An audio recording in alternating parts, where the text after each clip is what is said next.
Anime News.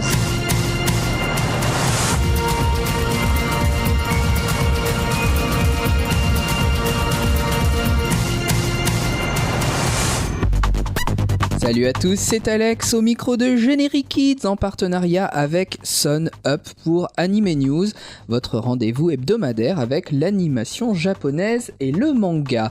189e Anime News avec Japan Expo, bien entendu, ça approche à grands pas, ce sera le 2 juillet.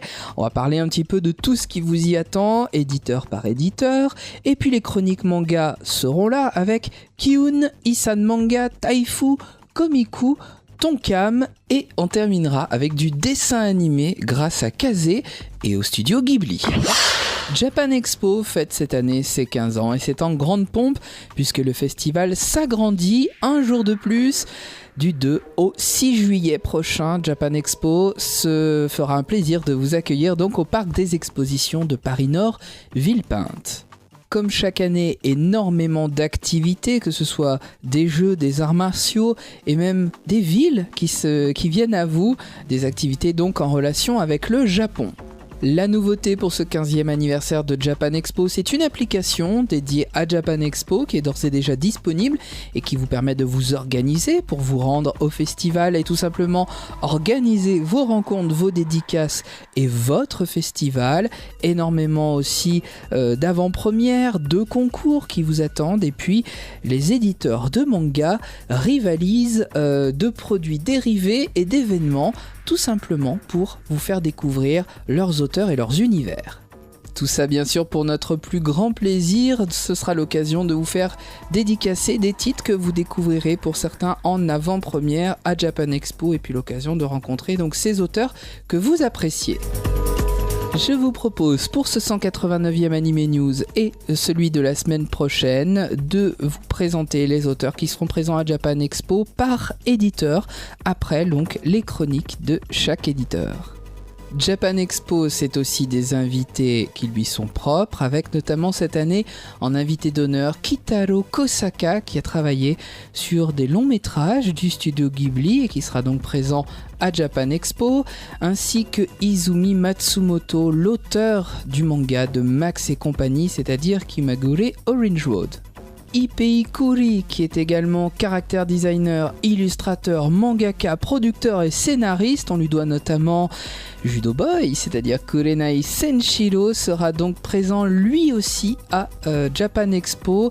Et avec lui donc, on va pouvoir découvrir sa carrière, 60 ans de création pour Ipei Kuri, qui seront fêtés donc à Japan Expo. Ce sera également l'occasion pour vous de rencontrer Shinji Aramaki, le réalisateur d'Appleseed et du célèbre film Albator, le corsaire de l'espace, sorti en France il y a quelques mois à peine. L'occasion donc de rencontrer ce grand monsieur mecha designer et réalisateur. Japan Expo, ce sera également l'occasion de découvrir la musique japonaise avec énormément de concerts, de rencontres avec des musiciens, des chanteurs, des groupes pour tous les styles d'ailleurs. Autant vous dire que vous n'allez pas vous ennuyer une seule seconde. Certains d'entre vous, beaucoup d'entre vous seront ravis de retrouver Yoshiki qui sera donc présent à ce Japan Expo en tant que spécial guest. Enfin, sachez que la culture traditionnelle japonaise ne sera pas mise de côté, bien au contraire, avec différents artistes qui vous présenteront leurs disciplines, aussi bien sportives, culinaires, théâtrales ou que sais-je encore. Le festival Japan Expo, c'est donc du 2 au 6 juillet à Paris, parc des expositions de Villepinte, et j'aurai le plaisir de vous y retrouver comme chaque année. Je démarre les chroniques manga avec l'éditeur Kiun qui sera bien entendu présent à Japan Expo sous les couleurs de Dragon Quest Emblem of Roto, un manga signé par Kamui Fujiwara. 3e tome donc pour ce titre, 3e tome qui est sorti le 12 juin. C'est la bataille d'Asaram qui nous est relatée dans ce 3e tome, riche en rebondissements, en révélations, en émotions également. très triste par moments pour Arus et ses amis qui découvrent l'un des 3 seigneurs qu'ils recherchaient, mais malheureusement celui-ci a basculé dans la folie et dans le mal. Un combat épique les attend, Dragon Quest toujours aussi palpitant avec cet emblème off-roto, et puis surtout à signaler lors de Japan Expo pour cette présence de l'éditeur Kiun, un village Dragon Quest entièrement reconstitué à Japan Expo. C'est à ne manquer sous aucun prétexte, d'autant plus que l'auteur sera là pour des dédicaces, alors ne le manquez pas, Kamui Fujiwara sera à Japan Expo. Pirates et action chez Kiun, je vous ai parlé de la sortie d'Assassin's Creed Awakening, premier tome d'un manga qui est l'adaptation du jeu vidéo Assassin's Creed for Black Flag. C'est un pari réussi pour l'adaptation de cette œuvre originale de Ubisoft, un manga signé pour le scénario par Takashi Yano et pour les dessins par Kenji Oiwa. Vous êtes en 1715, vous êtes plongé dans la peau d'un pirate, il s'appelle Edward Kenway et il se trouve mêlé à un conflit millénaire qui oppose les Templiers à des assassins. Double scénario, double histoire, puisque en fait c'est un jeune homme qui se plonge dans la peau de ce pirate à travers un jeu vidéo. Il a son histoire personnelle, notamment son conflit avec sa mère à découvrir, donc absolument c'est extrêmement bien mis en scène, j'aime beaucoup le dessin, c'est très dynamique. Assassin's Creed Awakening tome 1, c'est chez Kiun depuis le 12 juin. Isan Manga sera également présent à Japan Expo et d'ailleurs nous présentera ses derniers ouvrages, édition Deluxe le 26 juin pour Kurenai Senshiro, c'est-à-dire Judo Boy, un manga co-signé par Ipei Kuri et Tatsuo Yoshida.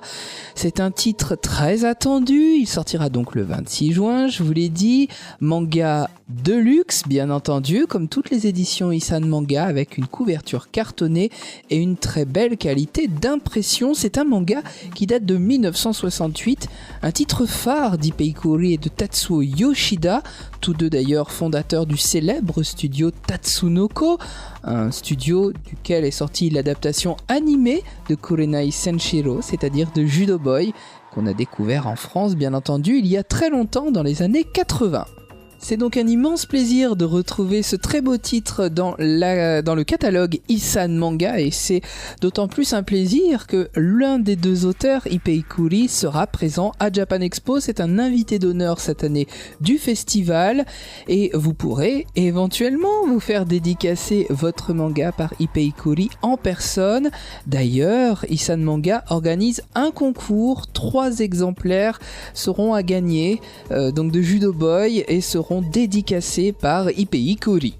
Pour pouvoir vous inscrire à ce concours, eh bien, il faut le faire dès maintenant, puisque ça a débuté le 20 juin jusqu'au 30 juin sur la page Facebook de l'éditeur, donc jusqu'au 30 juin à 23h59. Attention de bien le faire avant cette heure fatidique, et puis ensuite les lots seront indiqués à l'adresse que vous aurez précisée à l'éditeur Isan Manga. Judo Boy Kurenai Senshiro, c'est donc chez Isan Manga à partir du 26 juin. Pour avoir du yaoi à présent, il faut frapper chez Taifu Comics. C'est le 26 juin que sort Dr Lapin et Mister Tigre tome 2, signé par Akira Honma. Quand un yakuza rencontre un chirurgien, cela fait des étincelles. Le chirurgien tout penaud est décontenancé. Le yakuza, bien entendu, a un caractère bien trempé. Il a un énorme tigre tatoué sur le corps, dans le dos, et rien ne pouvait laisser penser que ces deux-là tomberaient amoureux. Pourtant, c'est bien le cas, les sentiments s'installent, doucement, sûrement, mais forcément la vie d'un yakuza est mouvementée, parfois dramatique, à découvrir donc dans ce tome 2, Dr Lapin et Mister Tigre, toujours aussi amusant parfois et attendrissant par moments. C'est chez Taifu Comics et c'est disponible donc le 26 juin. Taifu Comics encore avec une auteure que vous aimez, Yonezu Nekota, et le 3e tome de Treat Me Gently Please. Maya et Nemugasa sont au lycée, ils s'assument, ils sont amoureux, mais cela devient de plus en plus difficile de se voir pour les deux jeunes hommes, puisqu'ils rentrent dans une période d'examen.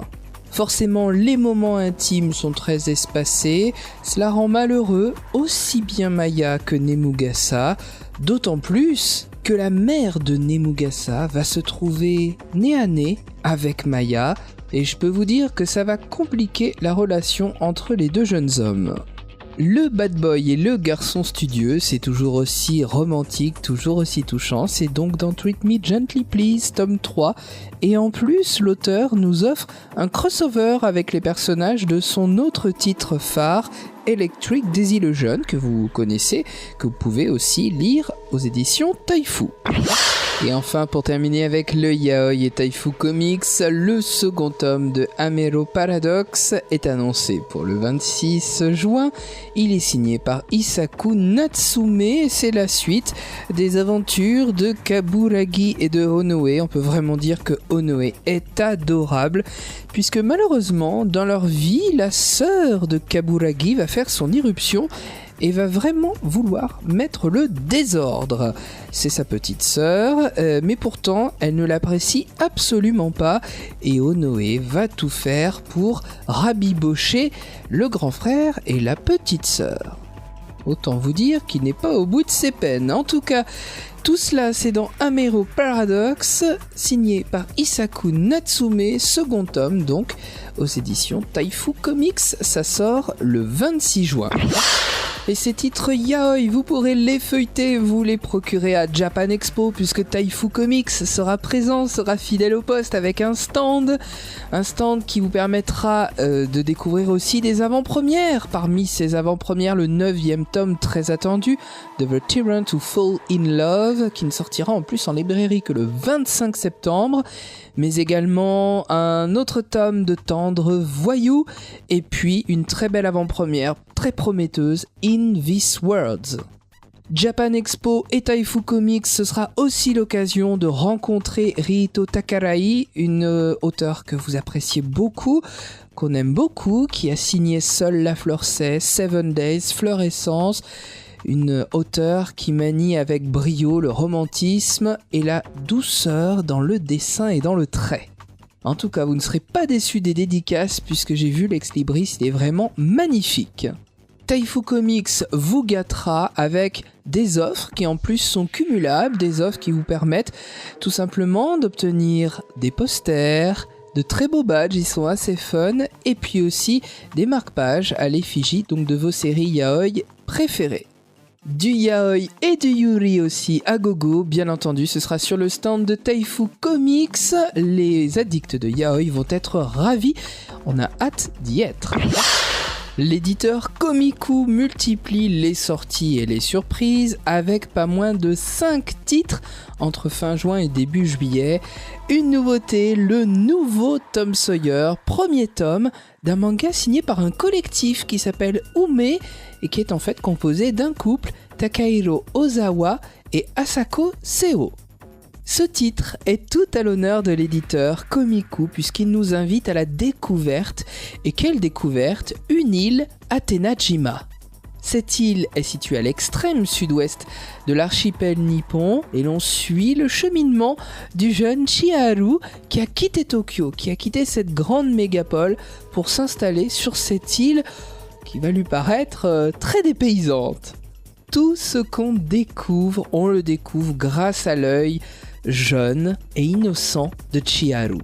Outre de très beaux dessins, ce manga est extrêmement bien documenté. D'ailleurs, des petits lexiques jalonnent, ça et là, les pages de ce titre à la fin de chaque chapitre. C'est vraiment appréciable. Et c'est donc avec grand plaisir qu'on découvre le quotidien sur cette île d'Athéna-jima, le quotidien et même l'histoire de l'île. Coutumes, rencontres sont au programme donc de ce manga, mais également amitié tout simplement entre deux jeunes garçons à l'image de Tom Sawyer et Huckleberry Finn. C'est dans cette puissante amitié qui se forme que l'on trouve la signification du titre, le nouveau Tom Sawyer. Chiharu se lie donc d'amitié avec Rindo et le symbole de cette amitié qui naît, c'est un peu ce ptérodactyle, cette espèce de fossile de ptérodactyle qu'ils vont essayer de découvrir. Le nouveau Tom Sawyer, c'est donc aux éditions Komiku. C'est un manga en 3 tomes, et le premier de ces 3 tomes vous attend à partir du 26 juin.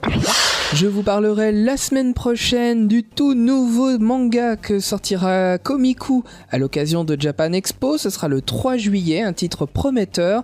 Mais sachez en attendant que 3 autres titres sortent le 26 juin. Ce sont des suites. Il s'agit du second tome de Reversible Man, signé par Nakatani D. Suspense, action et horreur sont au programme. Le second tome attendu de Tamami the Observer, suspense et fantastique dans ce titre de Hiroto Ida. Et enfin, encore plus attendu, notre coup de cœur, le 3e tome du chef de Nobunaga, scénarisé par Mitsuru Nishimura et dessiné avec soin par Takuro Kajikawa. Monstres, mythologie égyptienne et Moyen-Âge se mélangent dans un manga sorti chez Tonkam le 21 mai, son titre Sword Guy.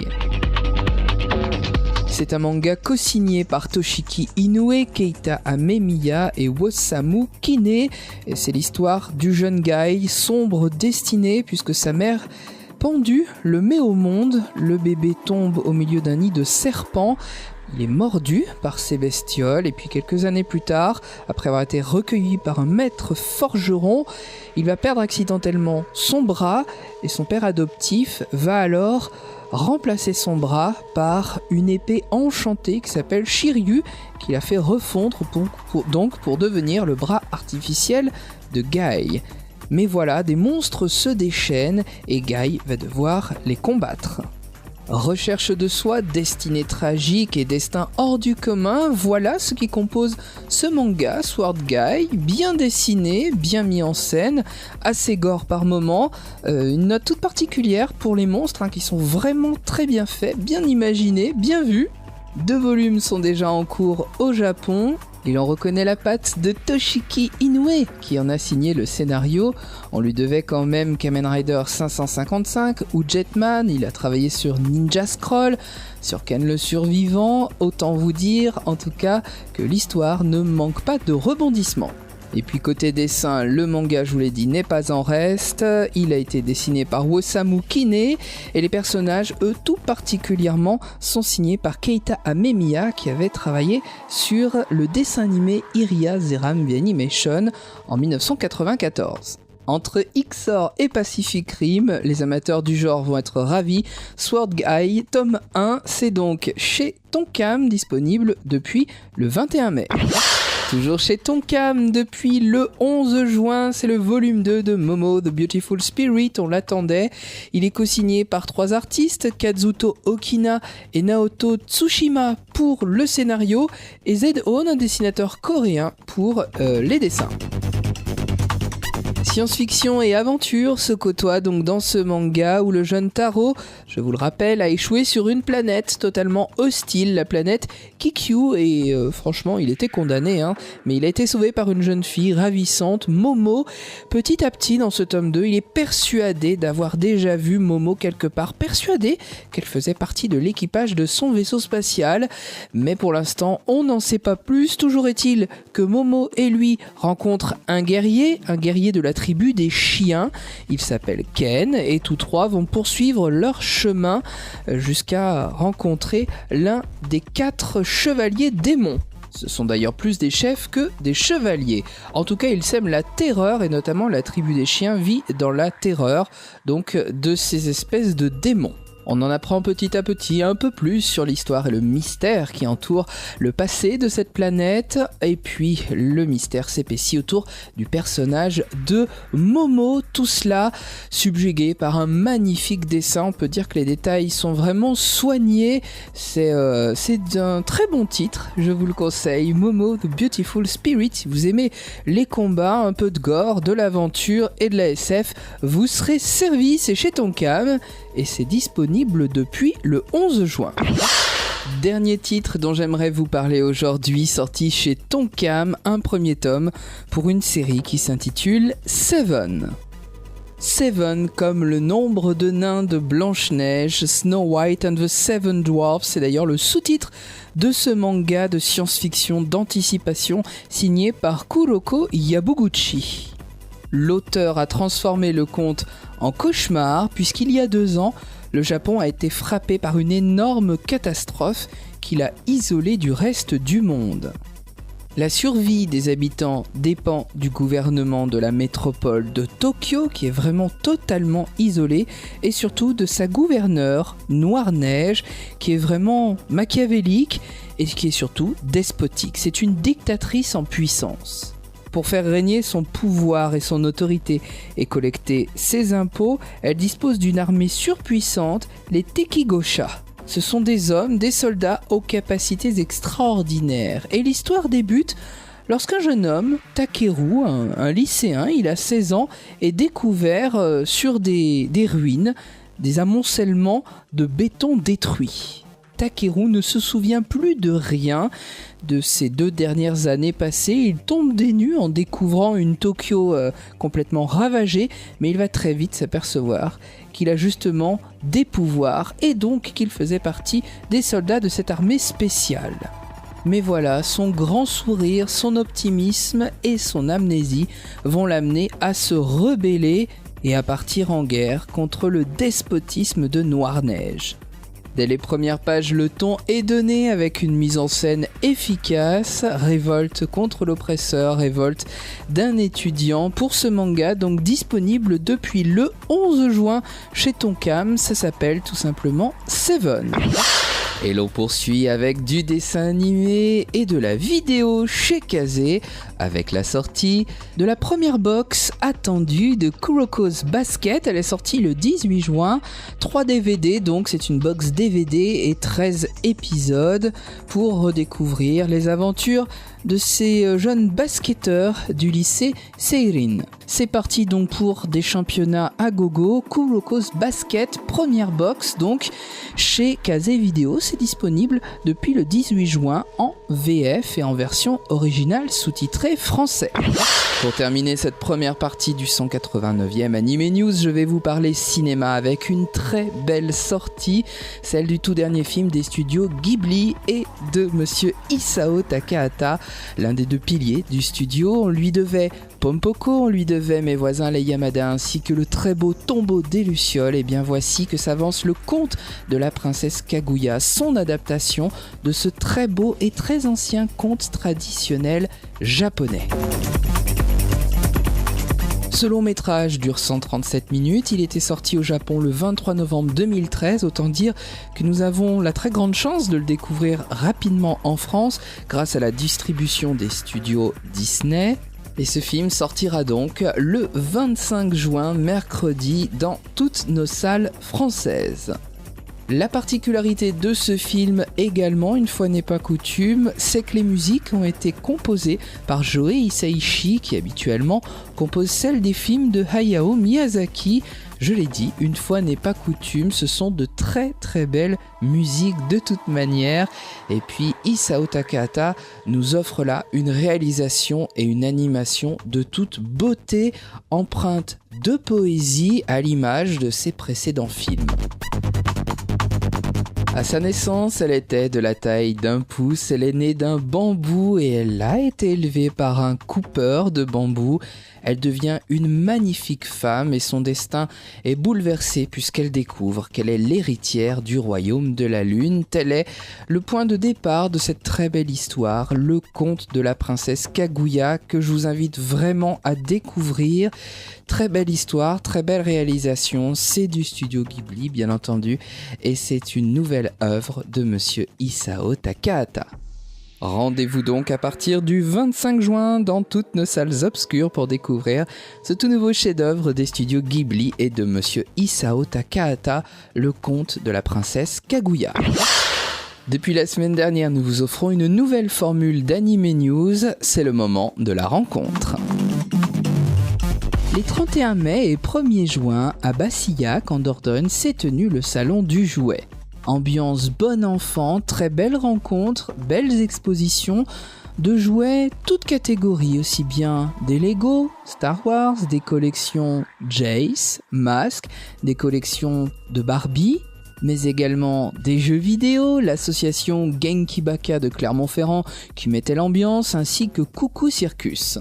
L'artiste multitalent Alexis Talon était également présent, il dédicaçait à tour de bras. C'était donc, vous l'avez compris, un excellent week-end et c'était aussi pour moi l'occasion d'interviewer Seb Seya, qui est le président de l'association Les Grands Enfants, association qui organise ce salon du jouet. Pour en savoir plus sur ce salon et vous donner envie d'y aller l'année prochaine, je vous propose tout de suite d'écouter Seb. Bonjour les garçons, bonjour Seb, bonjour John. Bonjour. Bonjour Alexandre. Bienvenue donc dans Anime News sur Générique Kids. Est-ce que vous pouvez nous en dire un peu plus sur la création de l'association Les Grands Enfants et de ce salon du jouet ? L'association a été créée au hasard de rencontres sur des vide-greniers entre des collectionneurs de jouets traditionnels et de jouets un peu plus orientés 70-80, licences, manga et autres dessins animés qui circulaient à l'époque. L'association a évolué. Le premier salon s'est déroulé en 2008. Il était sur la commune de Razac jusqu'à l'an dernier, là jusqu'en 2013. Donc le salon avait lieu sur la commune de Razac-sur-l'Île. Cette année, donc notre salon du jouet s'est déroulé et se déroule actuellement sur la commune de Bassillac. Depuis les premières années, la formule a évolué. Exit et petits trains, et petites voitures. On est maintenant sur une formule qui n'est pas une convention, qui est quand même une expo de jouets avec un cœur de jouets, mais où on peut trouver quelques vendeurs qu'on rencontre aussi sur des conventions, où on peut trouver un concours de cosplay, où on peut trouver du jeu vidéo, ou Coucou Circus et de la partie. Donc en fait un mix entre une exposition un petit peu traditionnelle, même si le jouet 70-80 s'y prête bien, et une petite convention avec les animations qui vont avec. Votre volonté, c'est de rassembler les générations, de rassembler justement parents, enfants autour d'une même thématique. C'est ça ? Oui, c'est ça. De toute façon, on parle à tout le monde. Le jouet rapproche les générations. Il y a beaucoup de licences, de toute façon, qui existaient quand nous, on était gamins, qui sont encore là aujourd'hui, même si les enfants s'en éloignent un petit peu, puisque le jouet en lui-même, maintenant, c'est plus la console de jeu. C'est plus la figurine action comme il y avait avant, comme le G.I. Joe, comme les Chevaliers du Zodiac. Les figurines qui sortent aujourd'hui dans ces gammes-là sont plus achetées par les collectionneurs, à par mon les avis, anciens. ou alors le papa qui veut faire retrouver à son fils qu'une volonté directe de l'enfant de l'acheter. Enfin, c'est comme ça que je vois les choses. Je remarque aussi que c'est inter-communauté. On a un peu de franco-belge, on a un peu de comics, on a du manga. Ça aussi, c'est une volonté de vouloir réunir un peu tous ces fans-là. L'association ressemble aux membres qui la composent. D'accord, donc très pluriel. Voilà, on met au banc personne. On ne recherche pas de type particulier. Du moment que la personne soit collectionneur de jouets, elle peut venir dans l'association. Il n'y a pas de problème. Il y a un petit processus d'agrément en place pour parer à toute éventualité, mais on est vraiment ouvert à tout collectionneur qui soit bien sûr dans notre optique de partager. On n'a pas du tout un esprit mercantile. On n'est pas là pour vendre, on n'est pas une bourse aux jouets, on est vraiment une exposition où on est là pour partager, pour discuter et pour échanger autour du jouet. Est-ce qu'il y a d'autres stands justement que vous auriez aimé voir et qui peut-être ne sont pas venus ou viendront dans d'autres années? Il y a un très beau stand Lego. Est-ce qu'il y a d'autres justement collections comme ça que vous aimeriez accueillir? Moi j'ai une collection je trouve, qui manque au salon et depuis quelques années, c'est les maîtres de l'univers. On n'a pas un gros collectionneur de maîtres de l'univers. On a les Playmobil aussi, les petits Playmobil qui manquent un petit peu, même si on a un petit stand, mais bon ça reste intimiste. Après on est fermé à rien en fait, il y a plein de petites collections qui ont existé dans les années 80, il n'y en a pas comme ça qui me viennent à l'esprit, mais notamment cette année il y a du Starcom, c'est pas quand même la collection la plus connue, il y a du Jace, c'est assez rare, une belle expo de Jace, ouais, c'est assez rare un collectionneur de Jace. Et voilà, il n'y a pas vraiment de règles en fait sur ce qu'on veut, sur ce qu'il y a. Ce qu'on veut, c'est le plus de collections possible et une diversité entre les stands. Est-ce que l'année prochaine, vous envisagez de vous développer un peu plus au niveau espace? Est-ce que vous allez rester sur Bassillac? Est-ce que vous avez déjà une idée la manière dont ça va se présenter? Compte tenu de l'accueil de la commune, alors moi maintenant je suis de Bassillac, donc je suis parti pris forcément, mais l'accueil qu'on a eu, l'aide qu'on a eue, pour moi là on est bien. On est bien parce qu'on est aidé, on sait que le projet séduit les élus. Donc on est très bien ici, pourquoi s'en aller, hein. On est dans un espace en plus qui correspond, un espace qui nous correspond, c'est-à-dire qu'on n'a pas non plus une structure qui nous permet d'accueillir une manifestation monstre. On a un service de sécurité, on a les bénévoles qui assurent l'organisation, mais on ne pourrait pas se lancer dans une aventure qui nous dépasserait et puis quelque part qui ne nous plairait pas, parce que quand les gens viennent sur le salon des grands enfants, ils savent qu'ils vont trouver quelque chose d'un peu intimiste. Ils sont pas sur une convention, ils sont pas sur une grosse manifestation, ils sont dans l'univers des grands enfants. Ça va être un accueil un peu plus personnalisé. Ils vont pouvoir discuter. Même les invités sont accessibles. Enfin, c'est quelque chose de vraiment particulier. C'est une ambiance. C'est ce que les gens apprécient aujourd'hui. Je me rends compte, c'est qu'effectivement, on a Alexis Talon qui est là, qui est accessible, les gens l'apprécient, dédicace à tour de bras, à tour de poignet. On a des concours de jeux vidéo, du cosplay. On a l'association Genki Baka qui vient de Clermont-Ferrand et qui met de l'ambiance, beaucoup d'ambiance. Donc effectivement, on a tous les atouts finalement de ce qui peut être festif, mais au niveau du salon et à un niveau familial finalement. Tout à fait, exactement. Et on y tient en fait à ça. Parce que on se verrait pas capable de faire quelque chose de plus conséquent. Et deux, parce qu'on n'en a pas l'intention. On aime ce qu'on fait là, quoi. On aime réellement ce qu'on fait là. Eh bien, on vous souhaite longue vie, continuez comme ça, en tout cas ça nous plaît beaucoup. Et merci de nous avoir accordé quelques instants pour Generic Kids, pour Anime News. Merci à toi. Ce numéro d'Anime News est à présent terminé. Rendez-vous la semaine prochaine pour le numéro 190. Je remercie bien entendu GK ainsi que Teddy et l'équipe de Sunup. Je vous remercie vous pour votre fidélité. N'hésitez pas à nous envoyer vos messages et vos suggestions sur nos pages Facebook, Anime News, Generic Kids et Sunup. N'hésitez pas également à me suivre sur Twitter puisque l'actu se vit au quotidien, Alex_anime_GK. Je vous rappelle que si vous avez manqué cette émission, le replay vidéo d'Anime News, c'est sur Generic Kids, c'est aussi sur Sunup, et puis bien sûr sur Dailymotion et YouTube. L'animation japonaise et le manga sur Generic Kids, ça ne s'arrête pas à Anime News, puisqu'Anime Story vous donne rendez-vous tous les mercredis à 21h, c'est rediffusé jusqu'au dimanche à 17h, et chaque semaine dans Anime Story, je vous parle d'une série que vous avez aimée, un rendez-vous à ne manquer sous aucun prétexte. Un grand merci enfin à Seb, à John et à toute l'équipe des grands enfants pour leur accueil pendant ce salon du jouet. C'était vraiment un très beau week-end, vivement l'année prochaine. Et puis, je vous donne rendez-vous la semaine prochaine pour le 190e Anime News.